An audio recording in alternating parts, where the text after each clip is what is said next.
Hello, everyone. Welcome to Conversations with Sekani, a podcast for people in their 20s who are trying to figure out life and not get lost along the way.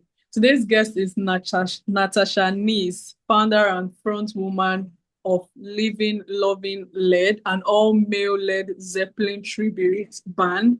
She led through 75 performances from Washington State to the iconic Whisky, a go-go on the Sunset Strip. After years of navigating music, reinvention, spirituality, and personal healing, Natasha turned that journey into a documentary memoir, Rise Up and Rock, a front woman's journey, a deeply personal story about feminine power, resilience, and leadership. Her work blends rock and roll with introspection, exploring what it means to rise, rebuild, and lead authentically in space where you were never expected to belong. Natasha, welcome to Conversations with Sekani. It's a pleasure to have you here. Oh, thank you so much. I'm honored. What a great introduction. You said Yes, it thank all already. Yeah, I do. My guests say it all the time. And yes, I would like to say this before I proceed. You have such a contagious and beautiful smile. Oh, thank you. You too. I'm feeling such a connection with you, beauty. Oh, thank you. Thank you. All right. So I want you to take us back, right, to your younger years, right? So what was your relationship with music and identity in your 20s? Oh, wow. It saved me.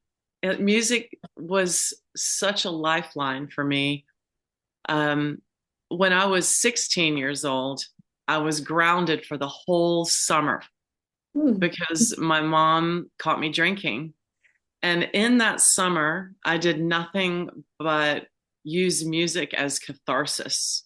Hmm. I danced and sang and stomped and cried and yearned and all those feelings that we have when we're young, in the teens and into the 20s. I mean, really all our life, if we remain sensitive and in alignment with ourselves.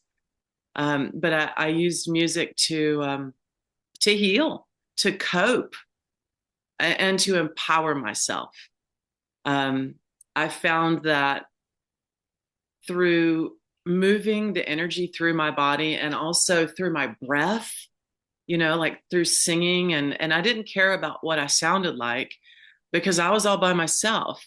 Especially when I was grounded, my mom was at work and I had the house all to myself, and I could just discover my voice in a way that I believe really opened up my self expression for the rest of my life. Yeah. Yeah. Wow.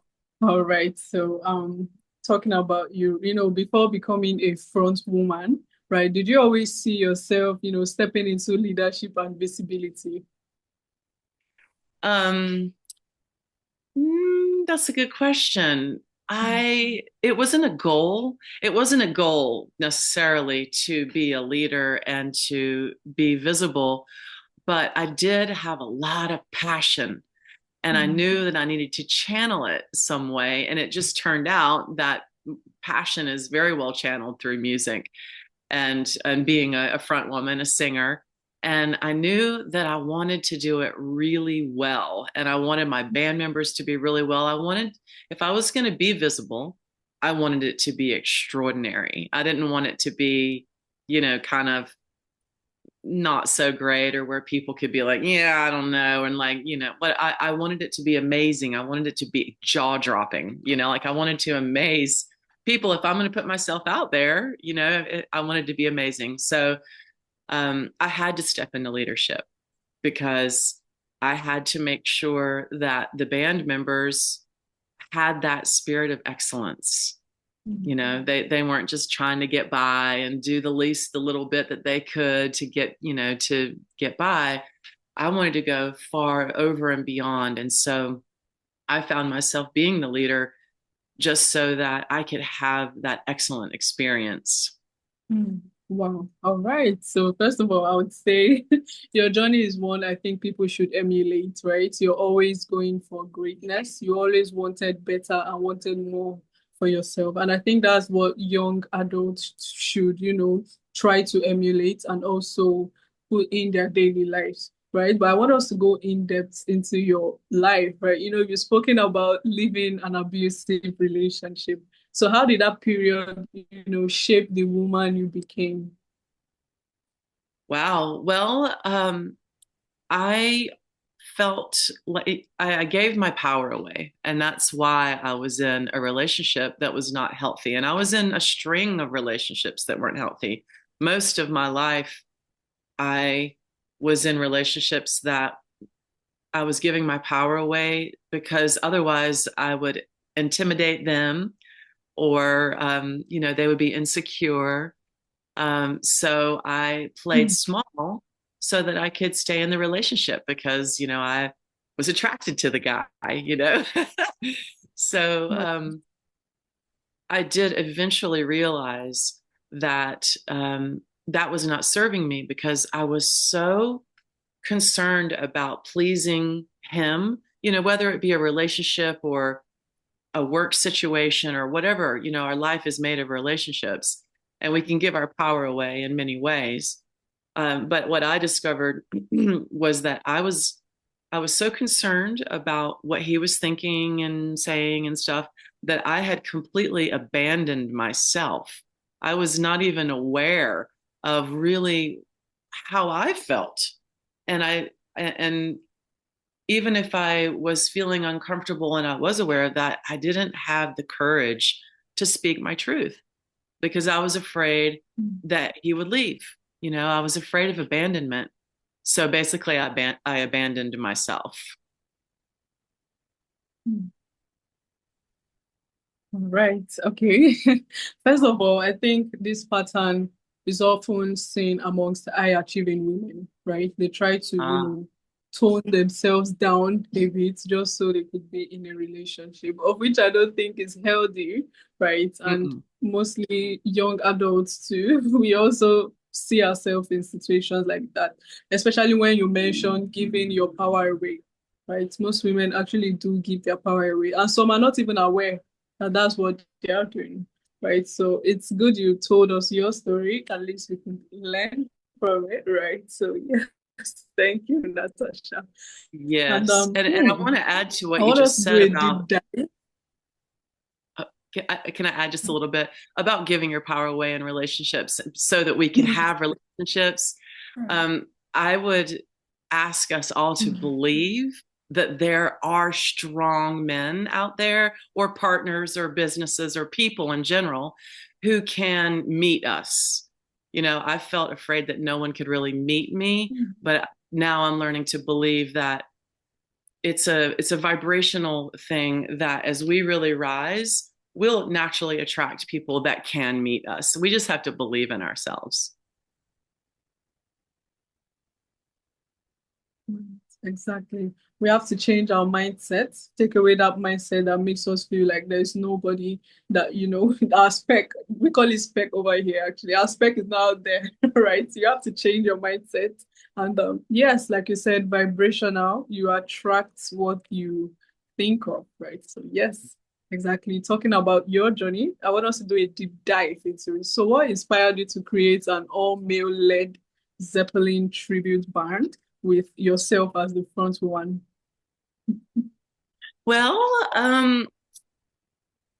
I it's a good question. It was a little bit it seems sort of like a divine orchestration. It just kind of happened a bit.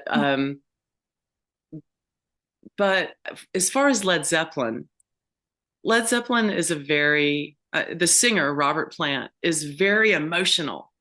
And so I was able to sing his works because catharsis is how I learned to sing, when I was 16. It was through catharsis and really like moving energy and emotion. So that's what Robert Plant was doing. Interestingly, he was actually homeless before he became a massive rock star. So he was channeling all that angst and that young people do. Led Zeppelin they were in their early 20s and they took over the world of rock and roll. They changed. It was absolutely revolutionary what they did. And so I have goosebumps right now as I speak about that. Um, so I wanted to channel my passion and energy through Led Zeppelin, because it was so emotional and because it was very diverse in its uh, moods. There were, really sweet, beautiful songs and love songs, and there were really heavy songs and everything in between, blues, a lot of blues. And that's where Led Zeppelin was really originated, was from the blues roots, and where there's a lot of soulfulness. So I wanted to channel all that full spectrum of human emotion through singing, and Zeppelin was the perfect thing. And I wanted to use the best musicians around, and they happened to be all men. So yeah, they weren't necessarily Right. the most Exactly. Hey, consciously wow. evolved or mature, but they were great musicians. All right. Wow. Okay. So, what was it like being the only woman in the band for like so many years? It was hard. It was so hard. It was fun too. I love men. I love guys. They're so different than women, I believe. That the masculine is so different than the feminine. And so it was fun, but I did find myself wanting to be like one of the guys, which Mm, I wasn't. I am a very feminine woman. I'm mm, not really tomboyish and tough and all that. Um, so I never really fit in. Um, and that was one of the ways also that I was giving my power away, because I played a little bit small, and I actually began to feel a little insecure behind the scenes. I felt insecure because they were bonding in their man stuff, and I just never felt like I fit in. So that was a real interesting piece for me to look at, around claiming my comfort and dignity over trying to fit in with mm, guys that weren't even that mature, or they weren't even necessarily talking about deep and interesting things.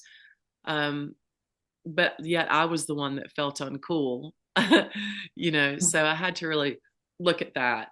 Some of the men were very disrespectful. I had to hire and fire a bunch of men. So the lineup was changing kind of constantly over 6 years. Some of the guys were very, very supportive, and I am deep close friends with them forever. But some of them were extremely disrespectful and even vindictive. And that's a lot of the drama that's in the book, is just handling some really crazy situations, that where the men, I believe, having a female leader, it really triggered their insecurities, and they acted out in really harsh ways, and they sabotaged themselves too. Talking about the, women in male-dominated spaces, right? Why do you think you felt the need to, shrink in male-dominated spaces? Well, because a few reasons. If Mm, I didn't shrink, they would be so triggered, they would often just leave. They wouldn't mm, be able to handle me in my full leadership power. So I had to placate them and, speak extra, sort of beating around the bush. Like, I wouldn't be able to just be like, you're sounding out of tune. That you need to fix that. Like, come back mm, when you're ready to, when your guitar is fixed. Or, I couldn't just be straightforward because it would trigger them. And for me, I felt like I needed them to stay for the band to be able to work. Otherwise I was always having to mm, find new musicians and stuff. So excuse me. I probably should grab a Yes, little bit of water. Um, yeah, but what I did learn is that if I had spoken right in the beginning, when they first mm, joined the band, if I had spoken my expectations and my boundaries, then it would have been a whole different thing. What I did instead is I just wanted to be friends right away, and I offered them my mm, heart before I had their respect. And if I had right off the bat said, okay, I'm the one doing all the booking and all the promotion and all the work behind the scenes to make this band run. So I'm the leader and I'm offering you a, excuse me, yes, I'm offering you an opportunity for great performances and to make money. And mm, so I need you to follow my lead. Like if I had just said that right up front, I'm the leader mm, for obvious reasons.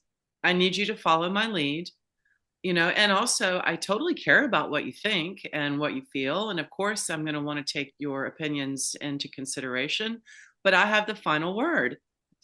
mm, And if I had just said that up front, I believe I would have gained their respect because that's probably what a lot of men do, you know, when they're starting a job. They're just the guys, you know, the boss isn't like, oh, you're so cool. I love you. We should eat mhm, lunch afterwards. You know, we should, you know, it's none of that. They're mm, just like, okay, this is what you're here for. This is what I expect, and this is what you'll receive. Um, mm. I would have received more respect from them off the bat. And then we could have developed a friendship.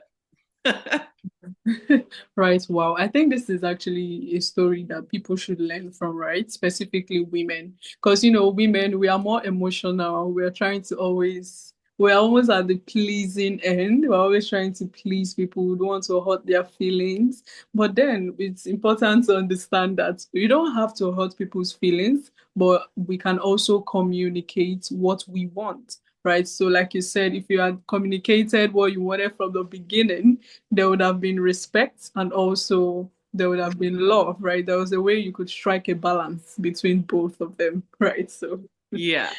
exactly. So yes, I want us to touch on spirituality and identity and also reinvention, right? So your journey includes mysticism, Buddhism, shamanic work, and spiritual experiences. So how did that spirituality become part of your transformation? Well, I realized that even though I felt pretty lonely as the leader and the only woman everywhere I went, pretty much behind the scenes anyway, and on stage, of course, there were women in the audience, but when I was dealing with the band and dealing with venue owners and all that, it was all men. So I felt quite lonely Mm, oftentimes in the worldly sense. But spiritually, I knew that I was not alone at all. mm, You mm, know, I believed and I believe that there's a host of support that we're not able to really explain with words. It's, you know, there's just so many different realms of existence, I believe, that I personally believe that I have guides and angels and ancestors um, and I love Jesus, and I'm not a Christian necessarily, but I do believe um, uh, that there are guides like Jesus and mm, Buddha and so many that I'm not even aware of, but I feel very supported, and I did feel a lot of comfort from those light beings, I'll say. Sometimes I felt synchronicities. I experienced synchronicities. I experienced a lot of support. And I even had some actual spiritual kind of visitations, if you will, mm, guidance that was life saving for me. mm. Right. Wow. Okay. So, this reminded me of a guest I had, right? He said he would urge people to actually believe in any kind of power at all, right? But it's important that as humans, we believe that there is a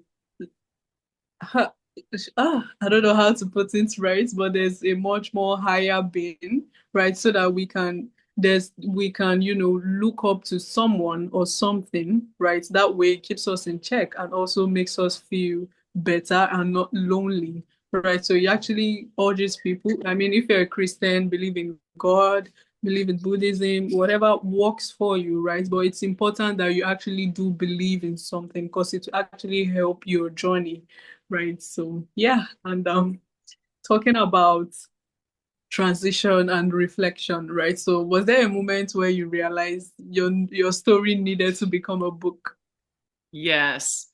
Um, I started documenting everything that was happening because so much was happening and I wanted to remember it.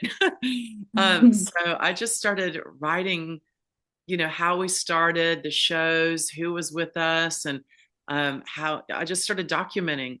And it wasn't too far along. I had gotten maybe documented like the first year.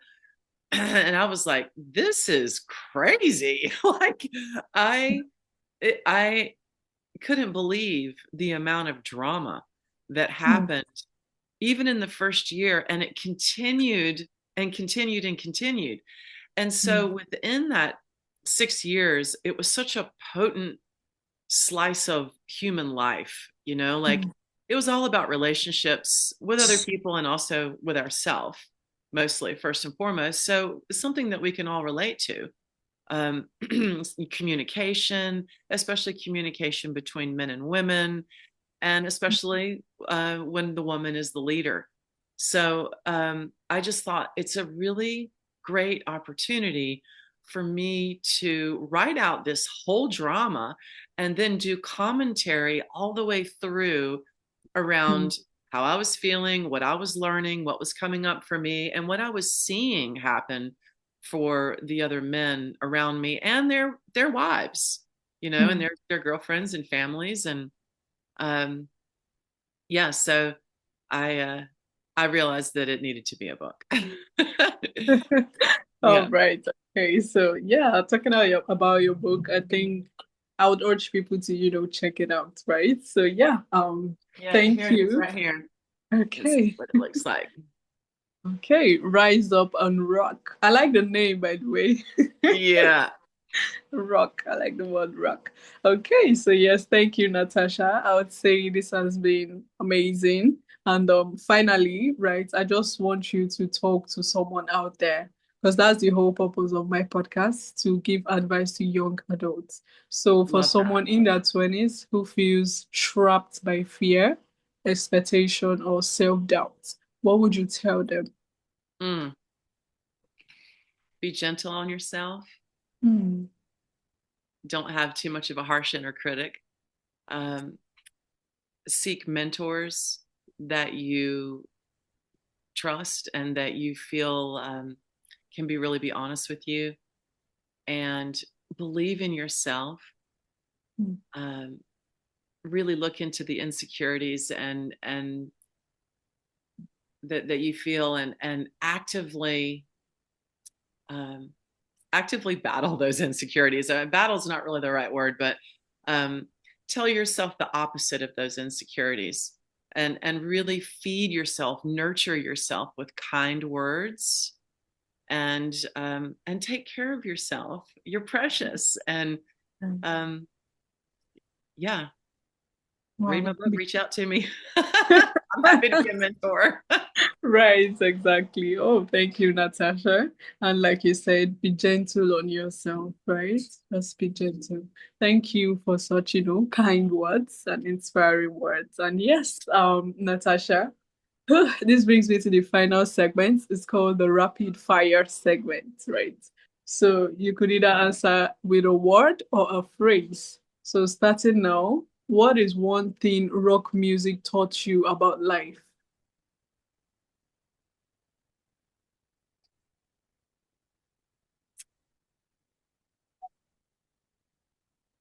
Empowerment. Hmm. Right. Okay. So what is one belief that keeps people from stepping into their power? Fear. Yeah, right. And finally, what does true freedom feel like? Spaciousness. Hmm. Wow. That was top. That was spot on, I would say. All right, Natasha, thank you for such powerful and honest conversation, for sharing your journey and perspective with us. And yes, where can listeners get to, connect with you and also learn more about you? Where can they connect with me? Yes. My Natasha Neece YouTube. That's really where I'm going to be doing a lot of things. Also, my Natasha Neece Facebook and Instagram. Natasha Lee Neece on Instagram. Okay, definitely we'll be giving you a follow after this one. Right. And Thank yes, you. all right. So to my listeners, thanks for tuning into Conversations with Sekani. If this episode sparked something in you, just as it did in me, make sure to share to someone who you think might need this, and also subscribe so you don't miss out on new episode. Once again, thank you, Natasha. Do have a beautiful day ahead of you. Thank you. You too.